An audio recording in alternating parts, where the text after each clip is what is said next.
Gold, trusted gold buyers. మీరు తాకట్టు పెట్టిన బంగారాన్ని విడిపించి ఈ రోజు ఉన్న మార్కెట్ ధరకు కొనబడను. నమస్కారం, వెల్కమ్ టు ఐ డ్రీమ్. ధర్మ మార్గం విత్ విజిత కార్యక్రమానికి స్వాగతం. ప్రస్తుతం మనతో పాటు ఉన్నారు ప్రముఖులు శివరుద్ర సాధు గారు. ఇప్పుడు వారితో మాట్లాడి శరన్నవరాత్రుల ప్రారంభోత్సవం ఎప్పటి నుంచి, అసలు ఈ నవరాత్రుల్లో ఏం చేయాల్సి ఉంటుంది, ఎటువంటి విధి విధానాలు ఆచరించాల్సి ఉంటుంది, చాలా మంది ఈ సమయంలోనే ఎక్కువగా అమ్మవారి దీక్షలు కూడా తీసుకుంటూ ఉంటారు ఈ 9 రోజుల పాటు. ఆ దీక్షల గురించి, ఆ తర్వాత విజయదశమి పండుగ దాని గురించి, ఇవన్నీ కూడా వారితో మాట్లాడి తెలుసుకునే ప్రయత్నం చేద్దాం. నమస్తే అండి. నమస్కారం అమ్మా. అయితే మనకు ఇప్పుడు శరన్నవరాత్రులు ప్రారంభం కాబోతున్నాయి మరికొద్ది రోజుల్లో. ఈ నవరాత్రుల అనంతరం మనం విజయదశమి పండుగను కూడా జరుపుకుంటూ ఉంటాం. ఈ నవరాత్రుల్లో ముఖ్యంగా కొంతమంది దీక్షలు వేస్తూ ఉంటారు ఈ 9 రోజుల పాటే. కొంతమంది ఏమో అంటే ఇంట్లో అమ్మవారిని ఒక్కొక్క రోజు ఒక్కొక్క రూపంగా ఆరాధిస్తూ ఉంటారు. అసలు ఏంటి ఈ విధానం, ఎందుకు వచ్చింది అంటే చెప్తూ ఉంటారు రాక్షస సంహారం అమ్మవారు చేసింది, దానికి గుర్తుగానే మనం ఈ విజయదశమి కూడా జరుపుకుంటున్నాము అని చెప్పి. అది ఎంతవరకు వాస్తవం, అసలు ఆ కథ ఏంటో వివరించండి. ప్రపంచం తెలుసుకోవాల్సిన గొప్ప విషయం ఏంటంటే అమ్మా, ముఖ్యంగా భారతీయులు ఛత్రపతి శివాజీ గారికి మనం కృతజ్ఞత. దసరా భవానీ మాల, భవానీ పండగ ఈరోజు వీధిలోకి రావడానికి ముఖ్య కారకుడు ఆ వీరుడు. ఆయన గారు 15వ శతాబ్దంలో అమ్మా కొన్ని ప్రాంతాల ప్రయాణం అనుకోండి, మీరు బాగా గమనించండి, భవానీ మాత అని ఆయన పూజించేవారు. ఇది ఓవరాల్గా తెలుసు అందరికీ. ఛత్రపతి శివాజీ అని అంటే జై భవానీ జై భవానీ అంటారు. ఇప్పటికీ కూడా నార్త్ సైడ్ తీసుకుంటే జై భవానీ అని అంటారు ఎక్కువ శాతం. మనం మాలలు వేస్తేనే అంటాం భవానీ మాత అని. ఛత్రపతి శివాజీ గారి గురించి ఒక మాటలో గొప్పతనం చెప్పడానికి రాదు. ఎందుకంటే ఆయన ఎన్నో ప్రయత్నాలు, ఎన్నో ఎన్నో ఎన్నో ప్రయాణాలు చేసి గొప్పగా ఈరోజు మీరు నేను అందరం ఒక ఆలోచనతో ఉండగలిగినాం. మహాయుద్ధం జరిగే సమయంలో ఛత్రపతి శివాజీ గారిని చాలా మంది అడ్డుకున్నారు. అప్పుడమ్మ మన మీద చాలా దండయాత్రలు జరిగాయి. కలకత్తా కాళీ గుడిని మీరు గమనించాల్సిన ప్రశ్న, అష్టాదశ శక్తిపీఠాల్లో అమ్మ నాలికబడ్డ ప్రాంతం అది శక్తిపీఠం. సమయం లేని సమక్షం కాబట్టి నేను 18 శక్తిపీఠాల వివరణ ఇవ్వట్లేదు. 18 శక్తిపీఠాల వివరణలో మన పౌరుషం కనబడుతుంది, శక్తిపీఠాలు కాదు అది. మీరు బిలీవ్ చేస్తారా? దసరా ఈరోజు మీరు మేము మనందరం ప్రశాంతంగా చేసుకుంటున్నాము అనంటే శక్తిపీఠాల పుణ్యం. ఎందుకంటే అమ్మా జగద్గురు ఆదిశంకరాచార్యులు కాలినడకన తిరిగి తిరిగి తిరిగి తిరిగి అమ్మని ఊరూరా ప్రతిష్టాపన కార్యక్రమాలు చేసి నీ ఆశీర్వాదం ఇవ్వాలమ్మా, నీకోసం 100 మంది దుష్టులుంటే ఒక్కరిద్దరు శిష్టులు ఉంటారు, కాబట్టి మీరు వారి కోసం అన్న ఉండాలి, నిజమైన సౌభాగ్యవతుల కోసం మీరు ఉండాలి అని అమ్మ దగ్గర ఒక ప్రమాణాన్ని తీసుకున్న తర్వాత అమ్మ సుభిక్షతను కాపాడుతుంది. అందుకే మన దగ్గర మాంగళ్యాన్ని మొక్కుతారు, ఎందుకంటే జగన్మాత దానికి కారణం. అందుకే మన దగ్గర కాళ్ళు మొక్కుతారు, ఎందుకంటే ఆవిడ ఈ రోజు మనందరం మంచిగా ఉండడానికి ఒక ఊరినిచ్చింది అనేది ఒక ప్రతీకతలు. శివాజీ గారు ఏం చేశారంటే అమ్మ, ఛత్రపతి శివాజీ గారు ఆయన గారు యుద్ధం చేస్తున్న సమయంలో కలకత్తా ప్రాంతంలో కూడా దండయాత్రలు జరిగి అమ్మవారి విగ్రహాల వివరణలో కొంచెం బలహీనపడే అవకాశాలు కనబడ్డాయి. అంటే దండయాత్రలు ఏం చేస్తారమ్మా, గులగొట్టుడు లేకపోతే ఇంకేది చేసుడు, ధ్వంసం చేసుడే కదా. ఇలాంటి దాన్ని ఛత్రపతి శివాజీ గారు పునర్ప్రారంభించారు. ఎలా ప్రారంభించారు చూడండి, మీరు బిలీవ్ చేయరమ్మా. ఛత్రపతి శివాజీ గారి యొక్క పుస్తకం ఒకవేళ మనం చదివినా, హిస్టరీ చదివినా, స్వయముగా భవానీ మాతని ఖడ్గం ఇచ్చిందంట ఆయనకి ప్రత్యక్షమై. మనం గమనించాల్సిన ప్రశ్న, ఈ రోజుల్లో దేవతలు ప్రత్యక్షమవుతారా స్వామి? కొంతమంది అడుగుతారు వరాలు ఇస్తారా అని అంటే, లైవ్ ఎగ్జాంపుల్ ఛత్రపతి శివాజీ గారు. ఆయన నెత్తి మీద ఏం పెట్టుకుంటారు చూసారా? ఇలా నెత్తి మీద ఒకటి ఉంటుంది ఆయన గారికి, ఒక వజ్రం లాంటిది, ఒకటి ముత్యాల హారం ఉంటుంది కదా, దాని కింద ఏముంటది గమనించాలి మీరు. దాని కింద ఆయనకి సిగ ఉంటది, సిగ కొప్పు. ఇప్పుడు ఇలా ఉందా, అలా సాధువుల దగ్గర ఉంటుంది, అలా సిగ ఉంటది. ఆయనకు అలా సిగ, ఆయన రాజు, స్వయంగా రాజు ఉండడం చేత, ఆయన ఒక రాజ్యానికి అధికారి ఉండడం చేత అది కనబడకుండా ఆయనకు గౌరవార్థంగా కట్టుకొని పోతాడు. ఆయన గారు వచ్చేసి అమ్మ అర్ధనారీశ్వరి తత్వాన్ని ఎక్కువ పూజిస్తాడు. ఇది కూడా మనకు తెలియాల్సిన అవసరం. ఛత్రపతి శివాజీ గురించి, దసరా గురించి ఎందుకు స్వామి? అసలు శరన్నవరాత్రుల్లో పాయసము దద్దోజనాల గురించి మాట్లాడాలి కదా. ఈ శివరుద్ర సాధు పోతాడు ఎటో పోయిండిగా, కలకత్తా పోయిండి అనుకుంటారు చూసేవాళ్ళు. వాళ్ళకి తెలియాల్సింది ఏంటంటే, ఈ రోజు ఇది మన పండగ, మన పూర్వీకుల నుంచి ఛత్రపతి శివాజీ గారు గొప్పగా అక్కడ ఆ గుడి విషయంలోకి వెళ్ళి గుడిని గెలిచి ఆ గుడిలో అమ్మని ప్రతిష్టాపన కార్యక్రమాలు చేసి ఊరూరా జై భవానీ అని గట్టిగా ఇక పైన అమ్మని వీధిలోకి తీసుకొచ్చి పెట్టి 9 రోజులు అంగరంగ వైభవంగా నా తల్లి శరన్నవరాత్రులను నేను యావత్ ప్రపంచానికి చూపిస్తా అని ఆయన యొక్క ఖడ్గాన్ని తీసుకొని అక్కడ గుర్రం నుంచి బయలుదేరిన మహావీరుడు. ఒకసారి మీరు ఊహించుకోవచ్చును, శివాజీ అక్కడ ఆయన గారు మహారాజు గారు అమ్మని ప్రతిష్టాపన చేసి అమ్మకి ఆయన బొటన వేలుతో బొట్టు పెట్టి గుర్రం మీద వచ్చే ఆ తరుణం ఒకసారి ఊహించుకుంటే అమ్మ ఎంత గొప్ప, ఎంత వివరణ గెలిచి వస్తే ఈ రోజు మీరు నేను ఇక్కడ ఫీల్ అవుతున్నాం. ఛత్రపతి శివాజీ మన చుట్టమైతే కాదు, మనకైతే తెలియదు, వాళ్ళ కుటుంబాలు ఉన్నారు, కానీ చూసారా ఆ పౌరుషం ఎంతటి గొప్ప, అది ఆ దేవత గొప్పతనం. కాబట్టి ఆ దేవత అనుగ్రహం ఇక్కడ ఉంది, ఇప్పటికి మీకు నాకు ఉన్నది అని అంటే ఆయన గారికి మనం ఎప్పటికీ కృతజ్ఞత. చాలా మందికి తెలియాలని చెప్తున్నా, శివాజీ గారు ఏం చేశారు, దండయాత్రలు చేశారంట, అది చేశారంట. ఆయన ఎన్నో మరాఠా సామ్రాజ్యం మీద నుంచి ఎన్నో చేశాడు. అలాంటి వాళ్ళు పుట్టారా మళ్ళీ? కానీ వారసత్వాన్ని కొనసాగిస్తున్నాం మనందరం. చాలు, ఒకటే చాలు. ఇప్పటికీ 500-600 సంవత్సరాలు అయింది, పండగ పాటిస్తున్నాము, వీధిలో పెడుతున్నాముగా, నేను పెడుతున్నాను కదా. ఇలా చరిత్రలో ఒక ఘట్టం పండగ పుట్టుక. ఈ విధంగా మీరు అన్నట్టుగా ఇంత అంగరంగ వైభవం ఎందుకు వచ్చింది స్వామి అనడానికి, జగన్మాత తండ్రి మాట వినకుండా పోయినందుకు, అక్కడ కొన్ని విశేష వివరణలను స్వీకరించినందుకు, అక్కడ ఉన్న అగ్నికి ఆహుతి అయిన తర్వాత అష్టాదశ శక్తి పీఠాలు ఏర్పడతాయి. ఏర్పడిన దాంట్లో అమ్మ ఎక్కడెక్కడైతే అమ్మవారి యొక్క శక్తి పీఠాలు పడ్డాయో అక్కడ నుంచి ఈవెన్ పాకిస్తాన్లో కూడా అమ్మవారి యొక్క పండగ చేస్తారు. కావాలి అని అంటే మీరు హింగిలాజ్ దేవి అని అందులో కొట్టి చూడొచ్చు. హింగిలాజ్, పాకిస్తాన్ హింగిలాజ్ దేవి అమ్మ యొక్క పూజ విశేష వివరణ మంచిగా చేస్తారు. అక్కడ మన కొంతమంది భారతీయులు అడవి మార్గానో, పడవ మార్గానో, ఫ్లైట్ మార్గానో పోయి కొన్ని పూజలు చేసి వస్తారు. ఎవరేం అడ్డుకోరు అక్కడ, వాళ్ళు వీళ్ళు ఎవరు అడ్డుకునే వాళ్ళు ఉండరు. కొన్ని ఉన్నాయి అలాగా, అడ్డుకునేది అదొక గ్యాంగ్ ఉంటుంది, అదొక వేరే విషయం. కానీ అలా పూజలు చేసి వస్తారు. తర్వాత ఇటువైపు వచ్చి చూస్తే అమ్మవారి యొక్క గజ్జబడ్డ ప్రాంతం తమిళనాడు నుంచి కిందికి వెళ్ళినాక లంక, శాంకేరి, మన శాంకరీదేవి అంటారు కదా, అక్కడ తాయి పూసమని తమిళనాడు ప్రజలు పడవ మార్గాన 108 రకాల ధూప దీప నైవేద్యాలు తీసుకెళ్తారంటే నమ్ముతారా? 108 రకాలు ఇప్పటికి తీసుకెళ్తారు వాళ్ళు. 108 రకాలు చేసి ఓపిక నవరాత్రుల సమయంలో వాళ్ళు చేసేది మళ్ళీ మార్చిలో చేస్తారు ఈ పండగ. కానీ ఇప్పుడు అమ్మవారి యొక్క శక్తి పీఠాల గురించి మీరు చెప్తున్న నవరాత్రుల గురించి ఏంది అని అంతరార్థానికి వస్తున్నాను నేను. ఇలా ఇలా ఇలా తీసుకొస్తూ వస్తూ వస్తూ ఎవరి గౌరవాన్ని వాళ్ళు కాపాడుతున్నారు. జగన్మాత భూమండలానికి ఎందుకు వచ్చింది? శక్తి పీఠాలు ఆల్రెడీ ఇక్కడ ఉన్నాయి. తర్వాత ఎన్నెన్నో ఉన్న విశేషాలు ఉన్నప్పుడమ్మా మహిషాసురుడు తీవ్ర తపస్సు చేసి ఒక వరాన్ని పొందుతాడు, విర్రవేగే వరాన్ని. మరణం ఇలా కాదు అలా అని, అలా కాదు ఇలా ఉండాలి అని అన్నప్పుడు శక్తి సరిపోలేని సమక్షంలో పార్వతీమాతని అందరూ చేరి ఇలా ఒక రాక్షసుడు స్త్రీలని తక్కువ చేస్తూ స్త్రీల యొక్క స్థావరాల ధ్వంసం చేస్తూ వస్తున్నాడు అన్న విశేష వివరణ అందించిన తర్వాత జగన్మాత అడ్డుకోవడానికి పోయినప్పుడు వాడి యొక్క శక్తిని గమనించి చావు ఈ విధంగా పరమశివుడు రాసి ఉంచాడని చెప్పి నా శక్తి సరిపోవడం లేదు అని చెప్పేసి అమ్మ రూపాలను ఎత్తుతుంది. గమనించాల్సిన ప్రశ్న ఏంటంటే అమ్మ అగ్గిలో పుట్టి ఉంటుంది. పార్వతీమాతను చూడండి, అగ్గి రూపం ఉంటుంది. అమ్మని అఖండ జ్యోతి అని అంటారు, అగ్గిలో పుట్టిన దేవత అంటారు కదా. అమ్మ ఆ రూపంకి బరువు తీసుకురావడానికని 9 రూపాలు తీసుకొస్తుంది. 9 రూపాలు కూడా అమ్మ చాలా చక్కగా తీసుకొస్తుంది. మళ్ళీ బాల త్రిపుర సుందరి దేవి.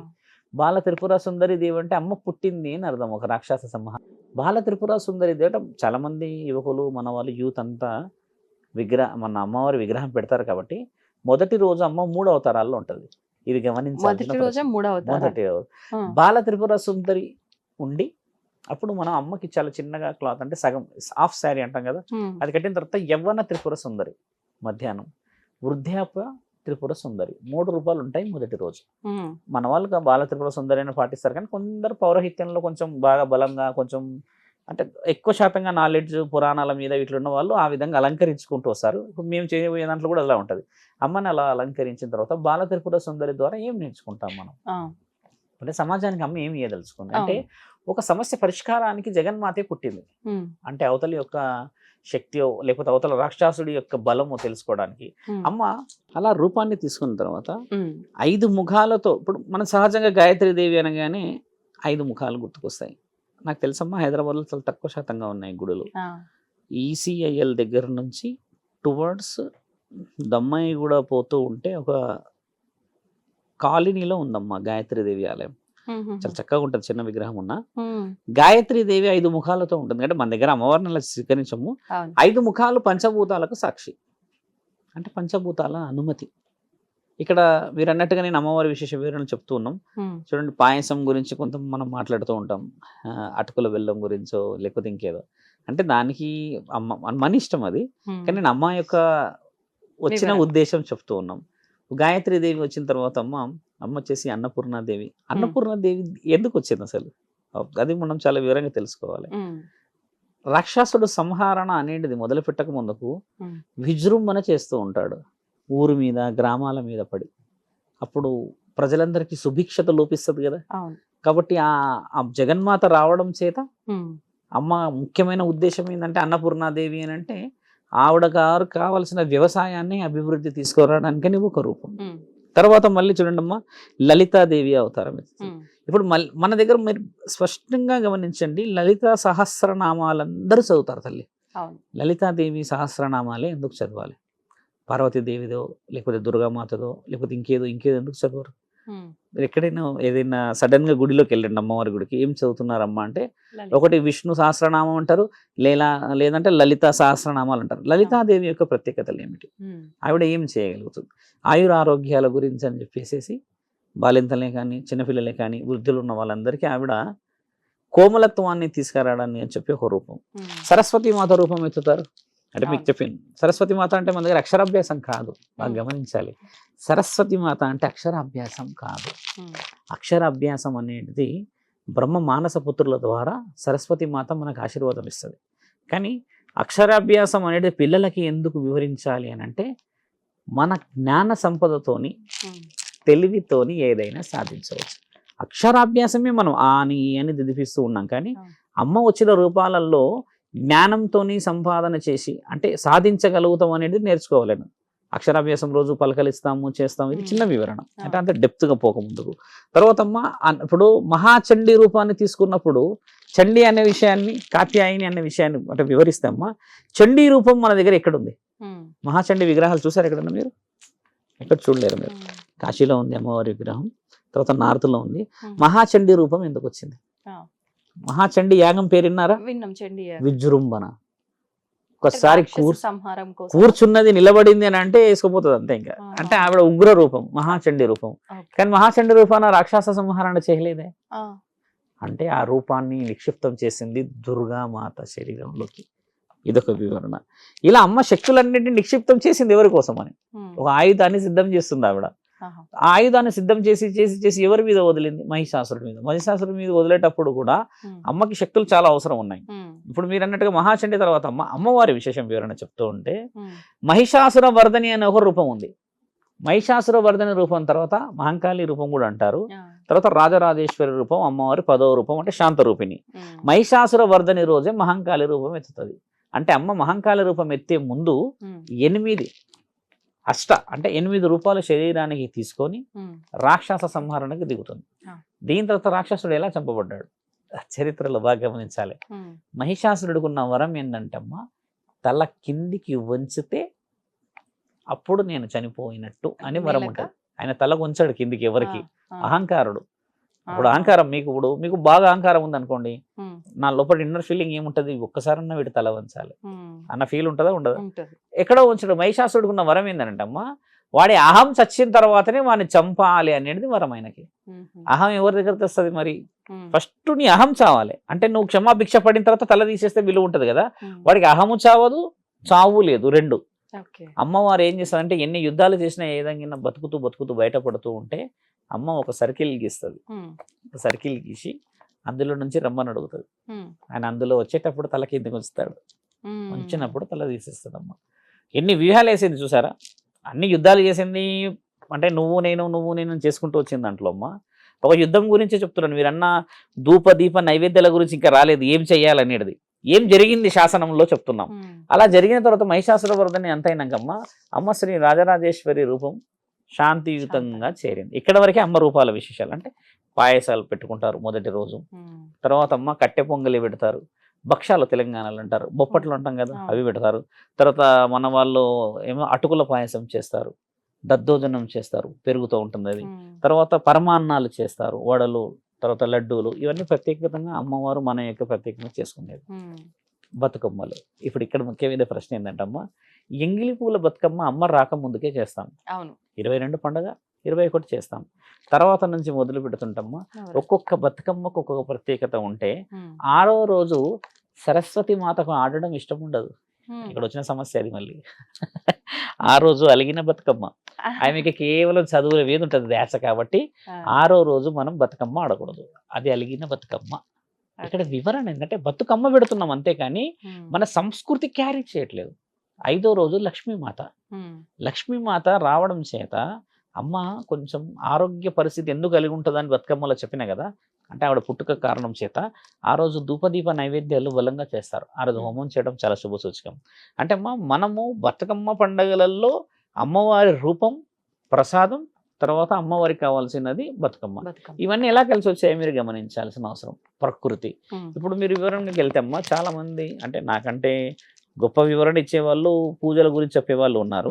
నా ముఖ్యమైన ఉద్దేశం ఏంటంటే మన పండుగ ఎలా వచ్చింది, ఎందుకు వచ్చింది. నీ దగ్గర ఉంటే నువ్వు అమ్మ ఏదైనా పెట్టుకుంటావు, నీ దగ్గర ఉంటేనేమో పండ్లు పెట్టుకుంటావు, లేకపోతే నువ్వు రేగి పండ్లు అయినా పెట్టుకోవచ్చు, అవి చిన్నవి కాబట్టి. కానీ అమ్మవారు స్వీకరించేది మనస్సాక్షి. మనసు అంటే మా ఉద్దేశం ఏంటంటమ్మా, పండగని 22వ తారీఖు నుంచి ఈసారి 2వ తారీఖు రోజు దసరా, విజయదశమి, మహర్నవమి. అంటే మన వాళ్ళు చేయాల్సింది కూడా ఏంటంటమ్మా, పండగ రోజు మీరన్న దీక్ష, నియమ నిబంధనలు గురువు యొక్క ఆలోచన ద్వారా తీసుకొని ఉండాలి. జై భవానీ మాల కాదు ఇది, మన పూర్వీకులు ఇచ్చిన గౌరవార్థం ఇది. చెప్పులు వేసుకోకుండా, మాంసాహారం తినకుండా, శారీరకముగా కలవకుండా ఉండడమే దీక్ష యొక్క ముఖ్య ఉద్దేశం. అది 9 రోజులే చేయొచ్చా? 9 రోజులు చేసి, అంటే కొంతమంది మన మిత్రులందరికీ కూడా ఒక ఆలోచన ఏముందంటమ్మా, 9 రోజులు పండుగ చేసిన రోజు దసరా యాటలు కోస్తారు మన వాళ్ళు. మన దగ్గర అందరూ డబ్బులన్నీ కలుపుకొని కూర్చొని చేసుకునేది ఉంది. అమ్మ ఖచ్చితంగా ఆశిస్తుంది అది, అంటే సంస్కృతికి విలువలు చెప్తున్నాము. దుర్గామాత ముందు ఆశించదు. అమ్మ రూపాలు వేరు. ఎందుకంటే అమ్మ రూపం మహిషాసురవర్ధని వచ్చిన తర్వాత, మహంకాళి రూపం ఎత్తిన తర్వాత ఆ రూపాలన్నీ అమ్మ దగ్గరే ఉన్నాయిగా. కాబట్టి ఏంటంటే పండగ లాగా ఇప్పుడు ఎవరైతే దుర్గామాతను పెడతారో అమ్మ వాళ్ళకి వర్తించదు, కానీ మిగతా వాళ్ళందరూ చేసుకోవచ్చును. ఈ మాలల గురించి చెప్తూ ఉన్నాం. మొదటి రోజు నుంచి అమ్మ పూజా నియమ నిబంధనలలో పర్టికులర్గా ఈ సమయం అని కూర్చుంటేనే విలువ. మాలలు వేసుకొని మన వాళ్ళందరూ పనికి వెళ్తారు, ఎందుకంటే తప్పదు. ఆడవాళ్ళే ఎక్కువ వస్తారు చూడండి భవానీ మాలలకు అమ్మ. చాలా మంది ఫోన్లు చేసి చెప్తున్నారు, నేను మాల విషయంలో ముందుకు వస్తాను. నేను ప్రకటన కూడా ఇచ్చారనమాట, ఈ భవానీ మాలలు ఈ రోజు ఇలా చేసుకోవడం, ఇలా ఒక గురు బలం. వీళ్ళు 22వ రోజు వేయాలి, అమావాస్య కదా. 22 ఉదయం 5:30కి మంగళ స్నానాలు ఆచరించేసి ఇంట్లో కులదైవ వెలుపులను పూజించి, దుర్గామాతని ఇంట్లో ఉండి పూజించుకునే వాళ్ళు కూడా ఉన్నారు. కాకపోతే ఏంటంటే వీధిలో ఎక్కడో ఒక దగ్గర అమ్మవారి యొక్క విగ్రహాన్ని పెట్టి ఉండడం చేత సమయం అక్కడే గడపడం చాలా మంచిది. మహాచండీ యాగం చేస్తుంటారు. తర్వాత మన వాళ్ళు చేసే యాగాల్లో కూడా ఒక యాగాన్ని ఖచ్చితంగా పాల్గొనాల్సిందే. ఇప్పుడు సాధువులు, గురువులు, పూజలు వీళ్ళందరూ చెప్పేది ఏంటంటమ్మా, అమ్మవారే మన వీధిలోకి వచ్చేసింది కదా, వచ్చినప్పుడు పూజించడం వరకు జల్ల మనకు జరిగే అభివృద్ధి ఏంటంటమ్మా, ఎప్పుడో ఉన్న కొన్ని పెండింగ్ వర్క్స్ అన్ని ఇన్యాక్టివ్ నుంచి యాక్టివ్ అవుతాయమ్మా. నువ్వు మాల ఎందుకు వేసుకుంటావు, అందరు వేసుకోరు కదా తల్లి, కొంతమంది వేసుకుంటారు. వాళ్ళు ఒక నియమంతో చేస్తారు. ఎవరైతే పర్టికులర్గా 9 రోజులు కావాల్సిన విధంగా కోరుకొని వేస్తారమ్మా, వాళ్ళ కోరిక ఖచ్చితంగా తీరుతుంది. లేకపోతే ఆ రోజు నుంచి ఈ రోజు వరకు మాలలు వచ్చేటియా, దాంట్లో బలం ఉందనే వచ్చింది కదా. అంటే ఆ బలం ఇప్పుడు తగ్గిందని అంటున్నాం మేము. హర్బాటం కోసం వేసేది కాదు కదా మాల. ప్రతిరోజు కాళ్ళకి పసుపు ఉండాలి, ఆడవాళ్ళకి, చిన్న పెద్ద ఎవరైనా సరే. ఇప్పుడు ఒకవేళ మాల ఇదంతా కాదు, మేము మామూలుగా నియమాలు పాటిస్తూ పూజ చేసుకుంటాం అంటే ఎలాంటి నియమాలు పాటిస్తూ? అంటే ఇప్పుడు చూడండి, ఇప్పుడు నియమాలు మీరు మాల వేయకపోతే అనడానికి ఉండదు. ఇప్పుడు అమ్మ వచ్చినా అమ్మ రాకున్నా మీరు నియమాలు పాటిస్తారు, అంతే కదా. But you should be good, ఒక స్టూడెంట్ లాగా ఉండాలి కదా. కాబట్టి నువ్వు కనబడాలన్నా వద్దా? ఇప్పుడు నువ్వు కనబడింది మరి జగన్మాత కూడా నిన్ను కొన్ని ఆశీర్వాద బలాలకి అని నా బిడ్డ మాలేశాడు ప్రతి అలా నువ్వు కనబడినా కనబడకున్నమ్మా అమ్మ రక్షణలో మార్పు రాదు. కానీ మార్పు ఎక్కడొస్తుంది అంటే అమ్మ సొసైటీకి నీలో ఉన్న ఒక ఆధ్యాత్మికను చూయించే మార్గం అది. ఇది వేయాలని ఎందుకన్నారు ఎరుపు రంగు? మరి ఇప్పుడు నిన్నగాక మొన్న వినాయకుడు వెళ్ళిందమ్మా, ఇంట్లో కూడా పెట్టుకోవచ్చు, వీధిలోనే ఎందుకు? మరి మనం చూపించడానికే పెట్టాం. అప్పట్లో బాలగంగాధర్ తిలక్ అని మనమే ఇక్కడే చెప్పుకున్నాం, మాట్లాడినాం. ఇప్పుడు శివాజీ గారు ఆ రోజు ఈ రంగు ఇచ్చారు, ఈ విధంగా ముందుకు పోవాలంటే అమ్మా ఎరుపు రంగు కుంకుమకి ప్రతీక. ఎరుపు రంగు కాదు మనం వేస్తుంది, ఎరుపు రంగు కుంకుమ ఎక్కడ పెడతారు? సహజంగా ఆలోచించండి, కుంకుమ ఎక్కడ పెడతారు? ఆడవాళ్ళైనా మగవాళ్ళైనా నుదుట అంటే ఇక్కడ ఇక్కడ కనుక పెడతారు. మన ఆత్మగౌరవం అది. కాబట్టి ఆ రంగుని ఎన్నుకోబడ్డాం మనం. అలా ఎన్నుకున్న తర్వాత జగన్మాతకి ఇచ్చే విలువ ఏంటంటమ్మా, దీక్ష నియమ నిబంధనలు ఎందుకు చెప్తున్నాం అనంటే, ఒక కోరికతో వేసుకుంటావు. కొందరు ఇల్లులను, లేకపోతే ఇంకొందరు ఏదో అంటారు కదా, మీరు అన్నట్టుగా పాటించిన కొందరు మాలలు వేసుకోకుండా సహజ సిద్ధంగా నేను ఉన్నాను స్వామి అని అన్నా కూడా మా ఆశీర్వాదం. కానీ ఆ 9 రోజులు ఖచ్చితంగా ఉండాలనేది మన కోరిక. అలా ఉండకపోతే ఏమీ జరగదు, ఉంటే ఏం జరుగుతుంది అనేది మనకు తెలుసు. ఒక హోమంలో కూర్చొని ఊరికి కొబ్బరికాయ కొట్టేసేదానికి తేడా లేదు తల్లి. నీ మనసు ఎన్ని రియాక్ట్ అవుతుంది, నీ న్యూరో సిస్టమ్స్ ఎన్ని రియాక్ట్ అవుతాయమ్మా ఆ సమయంలో. కొబ్బరికాయ కొట్టే పద్ధతిలో చూడండి, ఒక అమ్మ నాకు నిన్న వాయిస్ మెసేజ్ ఏం పెట్టిందంటే, గర్భంతో ఉన్నప్పుడు ఇప్పుడు దుర్గామాతలు పెడుతూ ఉన్నాం కదా స్వామి, నేను వెళ్ళవచ్చా, బతుకమ్మలు ఆడవచ్చా, కొబ్బరికాయ కొట్టవచ్చా అని అన్నది. ఇప్పుడు గర్భం ఏంటంటమ్మా 4 నెలల వరకే కాపాడాలి. 4 నెలల తర్వాత తల్లి బిడ్డలు ఇద్దరు కాపాడుకోవాలి. 4 నెలల వరకే తల్లి బిడ్డను కాపాడాలి. ఎందుకంటే అప్పటి వరకు మిజుడ్ క్యారేజెస్ లేకపోతే ఆపరేషన్స్ అట్లాంటివి కావు. ఆఫ్టర్ 5 months 4.5 months తర్వాత ఏమవుతుందంటే తల్లి బిడ్డ ఇద్దరు సురక్షితంగా ఉండాలి. నీకు ఓపిక ఉంటే పోయి నువ్వు బతుకమ్మ దగ్గర ఆడుకొని రావడం, పూజ చేసుకోవడం, కానీ కొబ్బరికాయ మాత్రం కొట్టకూడదు. ఎందుకు కొట్టకూడదు అనేది శాస్త్రం తెలియాల్సిన అవసరం. ఎందుకని క్వశ్చన్ రేజ్ చేసింది ఆవిడ. కొట్టినప్పుడు ఏమవుతుందంటమ్మా, బిడ్డ లోపల సెన్సిటివ్ ఉండడం చేత హార్ట్ ఒక్కసారి బ్రేక్ అవుతుంది. వెరీ సెన్సిటివ్ టాక్ ఇది. దీని గురించి శాస్త్రం గొప్పది అవసరం లేదు. ఇలా పట్ మన సౌండ్ వచ్చినప్పుడు న్యూరో సిస్టమ్ ఒక్కసారి యాక్టివ్గా పోయి బిడ్డ యొక్క బ్రెయిన్ హెవీ లోడ్ చేసి హార్ట్ ఫ్రీజ్ అయ్యే అవకాశం. అది వ్యాలిడ్గా గింతున్నాయి ఇప్పుడు కొబ్బరికాయలు. ఇది ఒకప్పుడు పెద్ద కొబ్బరికాయలు ఉండేటిగా, దాని లెక్కలు ఇప్పుడు మామూలుగా కొడతలేరు. ఇక ఇటు కొట్టుడు అటు కొట్టుడు, ఇటు కొట్టుడు అటు కొట్టుడు, ముక్కలు ఒక లెక్కతో వస్తలేవు. కాబట్టి పూర్వీకులు ఇచ్చినంత నాడి బలం ఇదంతా. అంతేగాని దానికి అశాస్త్రీయత కాదు. మీరు అడిగిన ప్రశ్నలు ఏంటంటమ్మా, పాటింపు చేస్తే గొప్పతనం నీకే, పాటించి చేయకపోతే గొప్పతనం భగవంతుడికే. అంతే కదా. చాలా మంది యూత్ వేస్తారు. నేను సుమారు నాకు తెలుసమ్మా ఒక 60-70 మంది వస్తున్నారు. వాళ్ళందరికీ వేసి చెప్పేది ఒకటే నియమాలు. మన మనస్సుకు సంబంధించింది పరమాత్ముడు, శరీరానికి సంబంధించి నువ్వు దేహశుద్ధి లేకుండా ఎందరో ఉన్నారు. కానీ వాళ్ళందరి ఇంట్లో డబ్బులు ఉన్నాయి, లక్ష్మీమాత ఉంది అన్నీ ఉన్నాయిగా. దుమ్ము ధూళి ఉన్న ఇంట్లో కూడా లక్ష్మీమాత ఉంది కదా. అంటే అది పూర్వజన్మ ఫలితం. కాబట్టి జగన్మాత రాకక ఎదురు చూడాలి. నవరాత్రుల్లో చేసే ధూప దీప నైవేద్య కార్యక్రమాలు అందరూ పాల్గొనాలి. ముఖ్యంగా యూత్ అందరికీ కూడా చెప్పేది ఏంటంటమ్మా, తెలంగాణలో కాదు భారతదేశం మొత్తంలో దసరా పెద్ద పండుగ. దసరా బాగా కన్నుల పండగ చూడాలంటే అమ్మ మన దగ్గర చాముండేశ్వరి మాత బెంగళూరు అమ్మవారి ఎంట్రికలు పడ్డ ప్రాంతం అది. అక్కడ పోయి చూడాలమ్మా. నెల రోజుల ముందు నుంచి అక్కడ ఏర్పాట్లు ఏమి అవుతాయంటమ్మా, మామూలు ఏర్పాట్లు ఉండవు. అక్కడ నెల రోజులు చేస్తారు. దసరా చేసే వాళ్ళు ఎవరు అంటే చాముండేశ్వరి అమ్మని. దసరా రోజమ్మా ఏనుగు మీద తెచ్చే ఊరేగింపు మనం లైవ్గా ఫోన్లో చూసినా కూడా అదొక గూస్ బంప్స్. ఎట్లా తెస్తారు తెలుసా అమ్మ, అసలు ఆ రిధము, ఆ సౌండ్ సిస్టము, అమ్మని తెచ్చే పద్ధతి బీభత్సంగా ఉంటుంది. అలాంటి గొప్ప పండుగలు అక్కడికి పోయి చూడలేం. కానీ మనం ఉన్న అమ్మ దగ్గర ఇవన్నీ చేసుకోవాల్సిన అవసరం. దసరా రోజు మన దగ్గర జరిగే గొప్ప కార్యక్రమము 10 తలకాయలు పెట్టేసి ఒక్కటే పటాకులు టపాకులు, రావణాసుడి లేపుడు. ఇది ఎందుకు? ఇది ఒకటి గమనించాల్సిన ప్రశ్న. అవునా కదా. రావణాసుని ఎందుకు కలుస్తారు ఇక్కడ? అది దసరానేమో నవరాత్రుల గురించి ఉన్నది, పార్వతీమాత లేకపోతే మహిషాసుడు వచ్చారు కదా. దసరా అనేది ఎందుకు వచ్చింది ఈ విశేష వివరణ అని అంటే అమ్మ, మనకి ఒక యుగంలో ఇది దసరా, ఇంకొక యుగంలో రావణాసుడి నుంచి తండ్రి ఆ విజయధనస్సు నుంచి విజయాన్ని సాధించాడు కదా, ఆ రోజు ఇది. కాబట్టి ప్రజలందరికీ స్వతంత్రం వచ్చింది రావణాసుడు అనే ఒక రాక్షసుడి ద్వారా అనేది మనం పాటిస్తాం. దీన్ని మనం తమిళనాడు నుంచి అలా అలా అలా అలా అలా ఇక్కడికి వస్తుంది. ఇప్పుడు వేయట్లేరు రావణాసుడిని అయితే, చాలా విభత్సంగా చేస్తారు మన వాళ్ళు. ఇంత పెట్టి చిన్న చిన్న చిన్న తలకాయలు పెట్టేసి అది చేస్తారు. పటాకులు అది ఇదేం పెట్టుకోవడానికి ఎందుకంటున్నట్టమ్మా, ఒక ఎత్తైన ప్రాంతంలోకి ఒక సందడి, ఒక జాతర లాగా పోయి చూసొస్తారు. ఇప్పుడు మా ప్రాంతం కొంచెం గుట్ట ప్రాంతం, నేను ఉండే ప్రాంతం ఎత్తు ప్రాంతం కదా, అందరు అక్కడికి చేరుతారు. రావణాసుని చూడాలి హైదరాబాద్ ప్రజలు అంటే అమ్మ, అంటే మన వాళ్ళకి చెప్పేది పురాణాపుల్ బీభత్సం ఉంటుంది అక్కడ. ఆయనని పెట్టే పద్ధతి కానీ అది చేసే ఆ పండగ మామూలుగా ఉండదమ్మా ఆడ. నాకు తెలిసి మిగతా ఎక్కడ చేయరు ఏపీ తెలంగాణలో. చిన్న చిన్న కాల్చుకుంటారు కానీ అదే ఆయన చేసే పద్ధతే వేరు. ఓకే. గంటన్నర కాలుతాడు, అదొక మ్మ్. ఆనందం. ఆ తర్వాత చూసే వాళ్ళకి ఆనందం. అంటే మీరు అన్నట్టు ఏంటంటమ్మా, భక్తి శ్రద్ధలతో పాటు గౌరవాన్ని కూడా సంపాదించాలి. అవును. నీ భక్తే ఉంది ఇక్కడ, అదొచ్చిన సమస్య. మ్మ్. మరి వేరే వాళ్ళది కూడా భక్తే కదా తల్లి, అవును. అది ఎక్కడ పోయింది అంటున్నాను నేను. అవతల వ్యక్తిని గౌరవించడం. మ్మ్. ఇప్పుడు ఈ విజయదశమి అనగానే మనకి ఈ రాక్షస సంహారము, నవరాత్రులు, మాలలు, వీటన్నిటితో పాటు జమ్మి చెట్టు, పాలపిట్ట, ఇవి కూడా గుర్తొస్తాయి. వీటికి శమీ వృక్షం ఏంటండి అంటారు. సంబంధం ఏంటండి? అంటే ఇప్పుడు మనం బాగా మంచి ప్రశ్న వేశారు. అసలు దసరాలో ముఖ్యంగా మన వాళ్ళు ఒకరినొకరు ఇచ్చుకుంటారు, అది మ్మ్.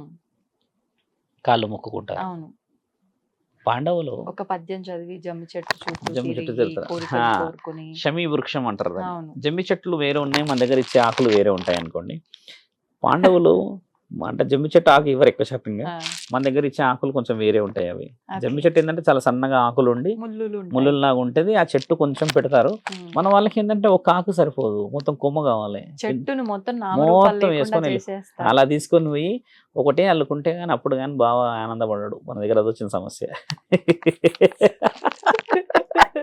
ఈ కాళ్ళు మొక్కుడు ఇవన్నీ అంటే ఆచారం చాలా మంచిదమ్మా. తెలంగాణలో పుట్టినందుకు ఎంతో గౌరవం అనిపిస్తుంది ఆ ఆచారాలు చూస్తే. ఎందుకంటే మన ఇంట్లో గొడవ అయింది అనుకో తల్లి, ఆ రోజు అందరు కలిసి తింటారు. మీరు గమనించిన అవును. ఆనందంగా ఉన్న రోజున తినకపోవచ్చు, బహుశా ఒకడు వెళ్ళిపోతాడు నేను మళ్ళీ వస్తాను కానీ గొడవ అయిన రోజు ఎక్కడ పోరు. అందరు ఇంట్లో ఉంటారు, ఇమ్మలు కూడా అమ్మలు కూడా ఇమ్మలు కూడా ఉంటారు. ఆ తెచ్చే గిన్నెలో టపాయిలు మన వేస్తే అందరూ ఆడ వెట్టడికి వచ్చి చెప్పి అందరు వస్తారు, కోపంగానే తింటారు. అంటే మన సంస్కృతి విడిపోయేది కాదు అని దీని ఒక ఆలోచన. మ్మ్. అందరూ బాగుండాలనేది ఆలోచన. పాండవులు చేసినప్పుడే వాళ్ళు, ఆ పాండవులు ఏం చేస్తారంటమ్మా, వనవాసం చేసేటప్పుడు మ్మ్. వాళ్ళ యొక్క ఆయుధాలని దాచి ఉంచుతారు. ఇక్కడ 8వ రోజు ఆయుధ పూజ చేస్తాం మనం. ఆ, మంచి ప్రశ్న. ఆయుధ పూజ ఎందుకు చేయాలో కూడా తెలియాలి. బండిల పూజ లేదమ్మో, మళ్ళీ అది కూడా గుర్తుపెట్టుకోండి. ఈ స్కూటర్ 2 వీలర్ పూజ లేదు. ఆ, కాకపోతే ఒకప్పుడు ఆయుధమే మనకి ముఖ్యమైనది. ఆ, ఎందుకంటే చేతిలో పెట్టుకొని వ్యవసాయం చేసే కొడవలి, ఇంకేదో చేస్తే ఈ పెద్ద పెద్ద ఆయుధాలు నాగలి. ఖడ్గాలు ఉండేటివి కాబట్టి వాటిది. మ్మ్. ఇప్పుడు అన్నట్టుగా 2 వీలర్ 3 వీలర్ అంటే ఇది మన వాహన పూజ. జీవనాభివృద్ధులకు ఆ, వాహన పూజ వచ్చింది, కానీ ఆయుధ పూజ అది యాక్చువల్లీ. మ్మ్. ఇప్పుడు మన ఆయుధం అంతా ఈ సిస్టమ్సే కాబట్టి, తినడానికి ఉండడానికి కాబట్టి ఏది బ్రతుకు తెరువో అది బతుకు తెరువు. పూజిస్తున్నారు. వాళ్ళు ఏంటంటమ్మా, అక్కడ వృక్షం మీద ఆయుధాలన్నీ దాచి ఉంచడం చేత మ్మ్. వనవాస జీవితాన్ని గడిపి వచ్చేసరికి ఆ చెట్టు వృక్షం కాపాడినందుకు వాళ్ళందరూ ఆశీర్వదిస్తారు. ఎందుకంటే ఒక ఆయుధాలను కాపాడగలిగిన ఒక మహావృక్షం ప్రతి ఇంట సుభిక్షతనివ్వాలి అని చెప్పేసి ఈరోజు నిన్ను ఎవరైతే గుర్తు చేసుకొని ఇంటింటా పంచుకుంటారో వాళ్ళ ఇంటిలో సిరుల పంట ఉంటుందని పాండవులు కలిసి ఇచ్చిన మహా ఆశీర్వాదం. పాండవులు ఎవరికి శిష్యులు? జగన్నాథుడికి, అంటే శ్రీకృష్ణుడు కాబట్టి అలా ఆశీర్వాద బలం వచ్చినందుకు మన వాళ్ళు ఏం చేస్తారంటమ్మా, ఆ వస్తువు కనీసం ఇంట్లోకి వస్తేనన్న పుణ్యం అన్న ఉద్దేశంగా తీసుకుంటారు. ఒక ప్రాంతం చూసాం మేము కీసర దగ్గరమ్మ, ఒక చింత చెట్టు అంతా పెరిగింది ఆ చెట్టు, జమ్మి చెట్టు. జమ్మి చెట్టు, ఎవరు పట్టించుకోవట్లేరు. మ్మ్. అక్కడికి పోయి ఎవరు తీరారు, అడవిలో ఉంది కాబట్టి. ఒకసారి నేను మధ్యాహ్న సమయంలో వెళ్తూ ఉన్నప్పుడు ఒక 15 నిమిషాల కోసం తినడానికి ఆగినప్పుడు చూసిన. కానీ ముందర పూజ చేసిన చెట్టు నుంచే తీసుకొని తెస్తారు అంటే వస్తారు కదా? పూజ. అంటే ఇప్పుడు పూజ చేసిన వాళ్ళు కూడా ఎవరున్నారు తల్లి? మ్మ్. మాట ఆలోచించాలి. గుడిలో ఉంటేనేమో ఏదో విధంగా మనం పూజ చేస్తాం. మ్మ్. ఇప్పుడు నేను ఉంటున్న గుట్ట ప్రాంతంలో ఉంది అది. ఇప్పుడు నేను ఉంటున్న ప్రాంతంలో మీరు కూడా చూసి ఉండవచ్చు, కానీ అది అని అంత పర్టికులర్ ఉన్నది అక్కడ ఉంది. శివాలయం ముందు ఉంటుంది అది. ఆ. ఆ జమ్మి చెట్టుకి ఉన్న ప్రత్యేకత ఏంటంటే దేవతల ఆశీర్వాద బలం చెట్టది. అలా ఇంటింటికి రావాలని కోరిక. అంటే మన వాళ్ళు కొంచెం ఆకు వేరేది మార్చిరు చేసిరు అని నేను ఎందుకన్నా అంటే అమ్మా, మ్మ్. అసలైనది లేకుండా మన వాళ్ళు చేశారు. మ్మ్. ఇప్పుడు అసలైనది చాలా తక్కువ శాతంగా ఉండడం చేత అంటే మనకు ఏదైతే సిటీల్లో కాబట్టి అలా తీసుకొచ్చి పెడతారు, కానీ గ్రామాల్లో అయితే మీరు అన్నట్టు అక్కడికి వెళ్ళి పూజ చేసి అందరూ అక్కడికే వెళ్ళి ఆకు తెచ్చుకోవడం, చెట్టు దగ్గర పెద్ద ప్రదక్షిణ మనుషులు చేయడం పోతారు. జరుగుతూ ఉంటుంది ఇలా. ఉమ్. మ్మ్. అంటే దసరా విషయంలో అమ్మ ఎన్ని ఉన్నాయో చూడండి. మీరు అన్నట్టుగా ఆయుధ పూజ 1, శమీ వృక్షం 2, ఇంటింట ఆడపిల్లలను ఆడే బతుకమ్మ 3, మ్మ్. పండ్లు పలహారాల ధూపదీప నైవేద్యాలు 4 అయితే దేవి 9 రూపాయలు ఎత్తేసి భూమండలానికి రావడం. ఇలా కొన్ని విశేష వివరణలు అందుకున్నందుకు అష్టాదశ శక్తి పీఠాలలో ఉన్న పుణ్యం అంతా బ్రతికొండడం చేత ఇప్పటికీ నాకు తెలిసి అన్ని కడపలు కాపాడబడుతున్నాయి. కాబట్టి ఈసారి జరగబోయే ప్రతి దీక్షని అందరు తీసుకొని భవానీమాత అనే ఆశీర్వాద బలం పొందాలి. అన్నిట్లలో ముందుకు వెళ్ళి ఎక్కడైతే అమ్మవారి విగ్రహాలు పెడతారమ్మా అక్కడికి కోలాటంతో నిజంగా వెళ్ళి ఒక ఆలోచనని, ఒక ఆనందాన్ని, దేవుడు అందరి ఇంట్లో దేవుడే తల్లి. వేరే వాళ్ళని తక్కువ చేసుడు, వేరే వాళ్ళని ఎక్కువ చేసుడు, అవును. వచ్చిన వాళ్ళని కిందికి మీదకి చూసుడు దగ్గర దేవుడు ఉండడు. దేవుడు మనసులో ఉంటాడు. నీకు ఆడడానికి ఒక వ్యక్తి వచ్చాడు అని అంటే వాళ్ళని గౌరవార్థంగా స్వీకరించుకోవడం, దేవుణ్ణి చూడడానికి వచ్చారంటే స్వీకరించుకోవడం.